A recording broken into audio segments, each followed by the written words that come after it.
নমস্কাৰ বন্ধু বান্ধৱীসকল আসাম হাব চেনেলটোত আপোনালোকক পুনৰ এবাৰ স্বাগতম জনাইছো।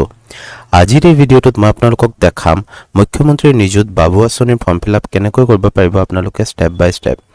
একো ভুল নোহোৱাকৈ আপোনালোকে ইজিলি ফৰ্ম ফিলআপ কৰিব পাৰিব আৰু কেতিয়াবা সৰু সৰু ভুলৰ কাৰণে আপোনালোকে পইচাটো নাপাবও পাৰে, যেনেকুৱা বহুতৰ নিযুত মইনা আঁচনিৰ লগত হৈছিলে। সো আপোনালোকে যদি পাৰে এই ভিডিঅ'টোত আপোনালোকৰ ডেছক্ৰিপশ্যনত এই ফৰ্মখিনি পাই যাব। ইউজি আৰু পিজিৰ মই দুয়োটাই দেখাই দিম। আপোনালোকে ডেছক্ৰিপশ্যনৰ পৰা আপোনালোকে প্ৰিণ্ট আউট উলিয়াই ল'ব আৰু পাৰিলে এটা জেৰক্সো ৰাখিব, কাৰণ কিয়নো এটা যদি ভুল হৈ যায় আপোনালোকে নেক্সট ফৰ্মটোত আপোনালোকে সেইটো শুধৰাব পাৰে। ইয়াত আপোনালোকক ক্লিয়াৰলি মেনশ্যন কৰি দিয়া হৈছে financial assistance to male students from economically weaker family studying in government and provincialised institution. ঠিক আছে, গভৰ্ণমেণ্ট আৰু প্ৰভিঞ্চনেলাইজ ইনষ্টিটিউশ্যন আছে, তাৰ আপোনালোকে ইউজি আৰু পিজি ফাৰ্ষ্ট ইয়াৰ ষ্টুডেণ্টে পাব। ফাৰ্ষ্ট ইয়াৰ মানে হৈছে ফাৰ্ষ্ট চেম আৰু ছেকেণ্ড চেম দুয়োটা মিলি পিনি আপোনালোকৰ ফাৰ্ষ্ট ইয়াৰ হয়। ঠিক আছে, যদি আপোনালোকৰ কিবা ডাউট থাকে আপোনালোকে কমেণ্ট ছেকশ্যনত সুধিব, মই ৰিপ্লাই কৰিবলৈ ট্ৰাই কৰিম। এতিয়া কৈছে ইয়াত application form for UG first year BA, BSc, BCom।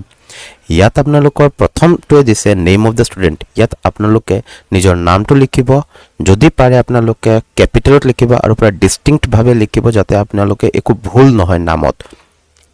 Marital status, যদি আপোনালোকৰ বিয়া হৈ গৈছে তেনেহ'লে আপোনালোকে ইয়াত মেৰিডত টিক কৰিব, যদি আপোনালোকৰ বিয়া নাই হোৱা ছিংগল হয় আপোনালোকে ইয়াত টিক কৰিব। ডেট অফ বাৰ্থৰ কাৰণে আপোনালোকৰ 1, 2, 3, 4, 5, 6, 7, 8টা ইয়াত আপোনালোকৰ বক্স দিয়া হৈছে। আৰু আপোনালোকে যেতিয়া নিজৰ ডেট অফ বাৰ্থটো লিখিব DD MM YY এইটো ফৰ্মেটত লিখিব। ছাপ'জ কৰক আপোনাৰ ডেট অফ বাৰ্থ আপোনালোকৰ 1 জানুৱাৰী হয়, ঠিক আছে, তেনেহ'লে আপোনালোকে ইয়াত 0101 তাৰপিছত আপোনালোকে ইয়াত নিজৰ ইয়াৰটো লিখিব। ঠিক আছে, আৰু যদি আপোনালোকৰ ডাবল ফৰ্মেটত হয়, যেনেকুৱা ধৰি লওক আপোনালোকৰ 10 অক্টোবৰ, তেনেহ'লে 1010 তাৰপিছত আপোনালোকে ইয়াত ইয়াৰটো লিখিব। ঠিক আছে, এতিয়া আপোনালোকৰ ইয়াত দিছে name of father or mother or guardian. যাৰ দেউতাক আছে দেউতাকৰ নাম লিখিব, যাৰ মা আছে মাৰ নাম লিখিব, আৰু যদি কাৰোবাৰ দুয়োটাই নাই, ঠিক আছে, মা দেউতা দুয়োজনে নাই, তেওঁৰ কোনোবাটো গাৰ্জিয়ান থাকিব, গাৰ্জিয়ানৰ নাম ইয়াত লিখিব আৰু ট্ৰাই কৰিব পূৰা ফুল্লি কেপিটেল লেটাৰ্ছত লিখিবলৈ। ইয়াত আপোনালোকে ৰিলিজিয়ন লিখিব, যদি হিন্দু হয় হিন্দু, মুছলিম হয় মুছলিম, খ্ৰীষ্টিয়ান হ'লে খ্ৰীষ্টিয়ান, ইয়াত আপোনালোকে নিজৰ ধৰ্মটো লিখিব। মোবাইল নম্বৰ ইয়াত আপোনালোকে ডিষ্টিংক্টভাৱে লিখিব, ঠিক আছে, একো ভুল নোহোৱাকৈ আপোনালোকে লিখিব। এড্ৰেছ আপোনালোকৰ গাঁৱৰ নাম, টাউনৰ নাম বা আপোনালোকে কোনটো চিটিত থাকে সেই চিটিটোৰ নাম লিখিব।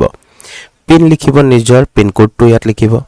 ব্লক অৰ মিউনিচিপালিটি অৰ টাউন কমিটি, আপোনালোকৰ যোনটো হয় ব্লক যদি হয় ব্লক, মিউনিচিপালিটি হয় যদি মিউনিচিপালিটি, আৰু টাউন কমিটি যদি হয় টাউন কমিটিৰ নাম লিখিব। ইয়াত আপোনালোকৰ কোনটো থানা পৰে পুলিচ ষ্টেচনৰ নাম লিখিব আৰু ইয়াত নিজৰ ডিষ্ট্ৰিক্টৰ নাম লিখিব। আধাৰ নাম্বাৰ যদি আছে তেনেহ'লে আপোনালোকে আধাৰ নাম্বাৰটো লিখিব। আৰু এটা কথা মই কৈ দিওঁ, আপোনালোকে আধাৰ আৰু বেংক একাউণ্ট লিংক কৰি ৰাখিবই।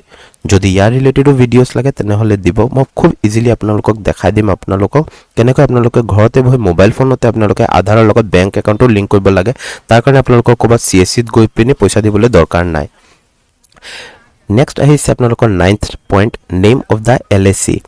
LAC হৈছে আপোনালোকৰ লেজিছলেটিভ এছেম্বলি কনষ্টিটুৱেঞ্চি। ঠিক আছে, ইয়াত আপোনালোকৰ বিধানসভা সমষ্টিটো লিখিব নাম।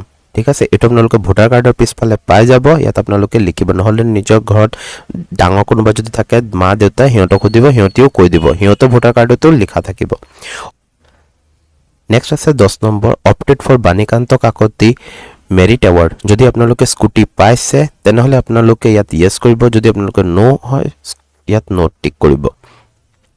নেক্সট আহিছে আপোনালোকৰ ইয়াত educational details, name of the institution from which passed. আপোনালোকে এতিয়া য'ত পঢ়ি আছে সেইটো নিলিখিব, আপোনালোকে তাৰ আগত যোনটো স্কুলৰ পৰা পঢ়িছিলে বা যোনটো কলেজৰ পৰা পঢ়িছিলে সেইটো ইয়াত লিখিব।